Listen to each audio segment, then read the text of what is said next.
Welcome to Retail's Most Wanted, the podcast that examines the latest issues related to organized retail crime and how retailers and policymakers are fighting back against today's organized crime syndicates. I'm your host, Marty Carpenter, and today we're joined by Steve Jensen, who serves as the chair of Utah's Organized Retail Crime Association, or UTORCA. We'll talk about his experience tackling ORC in that role and the work he's done over the past 20 years combating organized crime and organized retail crime more specifically. We'll talk about the work he's doing with the Utah Attorney General's office as well. That's all coming up right after this word from our sponsors. Retail's Most Wanted is brought to you in partnership with LVT, securing physical environments through intelligent automation. Learn more at lvt.com. That's lvt.com. Welcome back. Steve Jensen is a veteran police detective with 20 years in law enforcement, much of that time spent combating organized retail crime. He's currently assigned full-time to the Utah Attorney General's case unit. That's Crimes Against State Economics. Steve, thanks so much for spending some time with us today. Happy to be here, Marty. All right, let's start with this. UTORCA, tell me the origin story. What challenges way back in 2012 led you to help form this organization? Yeah, UTORCA, you mentioned it. It's our Utah Organized Retail Crime Association. And so, back in 2012, just like a lot of places, there was that frustration with our loss prevention officers. And what they were seeing was these numbers coming into the stores, they were just getting hit. The numbers were getting high. And what they started realizing was the sophistication level. Right under their noses, stuff was being taken. And so ORC begins to start picking up back in 2012. And just like anything else, fentanyl, different types of crimes or drugs, we had a new trend coming into our town. And that's when you see this start to pick up. And so our response time as police officers has always been good and still good. But we got to catch up with these times. And the 2012 outlook was we got to get better. And that's what kind of started. And so you get these loss prevention officers that come together with some detectives, and it's time to get this organization going, and these relationships started with one another. You know what I find interesting about it is that the timing, 2012, I think of ORC kind of coming to a head in like 2021, 2022. So first of all, it's the timing, and second is location, because I also think of it as around that time period being like in California. So you're telling me in 2012, we started to see the first signs of these kind of problems here in Utah. Right here we did. And the sophistication at that time may have just been traveling from location to location, maybe not into the intricacies of fraud returns and peeling off sensors and things like that. But that's where things started to hatch was, hey, we can move from here to here, and people aren't talking to one another, nor the stores, or the law enforcement. And then it builds off of that. You mentioned the technology, and I, as I understand it, your real-time alert system is a real cornerstone of UTORCA's operations. Could you tell us a little bit more about that and walk us through how a typical ORC case unfolds using this system? Yeah, you mentioned our real-time alert system. I know exactly what you're referring to. And you think about getting emails all day long, whether it's from your own department, your agency, or corporation.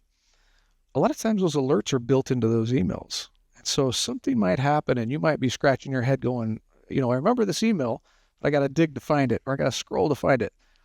What's a way to bridge that gap? Well, we got to get some kind of real-time alert system going on. And that's something we've really built here in our area. And so basically how that works, Marty, is you've got your initial incident that happens. And we've got criteria to go along with that initial incident. We're not looking for the low-hanging fruit, your typical retail thefts. We're looking for our organized retail crime. We're looking for our repeat offenders, because those things are giving us the most headache. Once your criteria hits, once this incident takes place, your information is then entered. Once that information's entered, boom, retail alert hits in real time. And so other stores are warned. So somebody goes into store A, they do the criteria for this, send the alert out. Now store B is aware, hey, they could be coming your way. Store C is already preparing down the roadway or looking through their things to say, hey, I have a match down here at store C. They came through here already, and we're communicating this real time. So this information aggregates crimes, and it helps us build aggregating cases. So it helps one store speak to another store, give them a heads up. I imagine implied there is that law enforcement also gets a heads up that this may be coming. Incredible. And that's happening between the stores themselves, like you said. And then we also have some contacts within law enforcement as well. And the results we've seen out of this in the last 8 to 12 months has just been incredible. I suppose this could be one of those situations where you would say the enemy of my enemy is my friend. So how do you maintain trust and encourage collaboration between competing retailers while still protecting their sensitive information and their ability to compete? Yeah, you're right. It's building this camaraderie. You're right. The enemy upon enemy. These guys wouldn't even have coffee breaks together. But now, things are changing because we want to build that and maintain that trust, like you're talking about. So really, that key thing is going to be building camaraderie amongst one another. How do we do that? Well, you got to focus, number one, on your common enemy. Number one, ORC. And if you can do that, you can put in some strict rules like we've done, and some confidential agreements, how we're sharing that information with those agreements. And then you got to look at it as a store and say, how do these benefits, do they outweigh the risks? Which they do, because this shared information is closing out cases left and right. So that's what we've been focusing on. This isn't a sales strategy. We're looking at ORC. You meet quarterly, as I understand it, and have a different focus in each of those meetings, I'm sure, but part of your focus in each one is the emerging crime trends. What are the most significant shifts you've seen recently? Yeah, so with our meetings, we even up that a little more than quarterlies to every other month now. And so the purpose of that is, look, we've got a criteria to get into what we talked about, our real-time alert system. But what if it doesn't meet that criteria? And so we bump these meetings up every other month together. This does a couple things for us. We can strategize and focus as a UTORCA group what agencies need some help. As a loss prevention manager or worker, you're looking at multiple kingdoms amongst each state. They all have different agencies. They all work different ways. Many of them play well with us, but some need a little help sometimes to know what their resources are. So if we can bump up these quarterly meetings, we'll start talking about sophistication of the methods. What we'll do there is we'll talk about our red-handed award. We award a loss prevention worker the Caught Red-Handed in Utah award, and that's coming from these big cases. We're lowering, the offenders, and in these meetings, the lower end offenders is what we're identifying. And guess what? We might realize a lower end offender needs to graduate now to our real-time alert system, and we can plug them in, whereas they may have a low value to begin with. And so educating our agencies when we move from city to city as a UTORCA group, and then letting them know about our resources has been crucial to us. And those are some of the things we've been talking about in these meetings. UTORCA emphasizes technology in fighting retail crime. What innovative tools or methods have proven most effective? Well, I'll tell you what, a lot of them just need to be polished up. For example, high-resolution CCTV. How many stores still haven't quite updated those things? And that's an important tool. It's an important factor to have in this fight. Is that a matter of better cameras or more angles or just HD? I think that's a mixture of all those things. Your placement, because if your placement's well, guess what? You're going to get good facial recognition off that. If your high resolution is up there, obviously we're going to be able to key right into and may recognize somebody right away. So that's definitely one of those things. It's something that's been around for a while, but many places just haven't upgraded it. What about those PTZ on the outside of your building? Bad guys are looking for this stuff before they come in. That's why they haven't been caught. They do their homework too. So I would say that. I would say, your LPRs, which are your license plate readers. What a big tool those have become. How about GPS on your high value items? GPS is a way of the future technology that we're looking at. And how about, AI is really the way everybody's going now. It's going to be exciting to see how AI can incorporate even into patterns of how people are looking in stores, what they're looking at, and picking up if they are a past-time offender. So those are some of the things I've been looking at. And of course, your social media monitoring. That's one that's just got to be around. Where are people putting this stuff? So give you an example. Those are some of the things we've been seeing technology-wise. I wonder if you could share a success story that demonstrates the power of UTORCA's collaborative approach. Oh boy, we've had so many success stories with the collaborative approach with this. One recently we had was in a city here in Utah, out in the city of Riverton.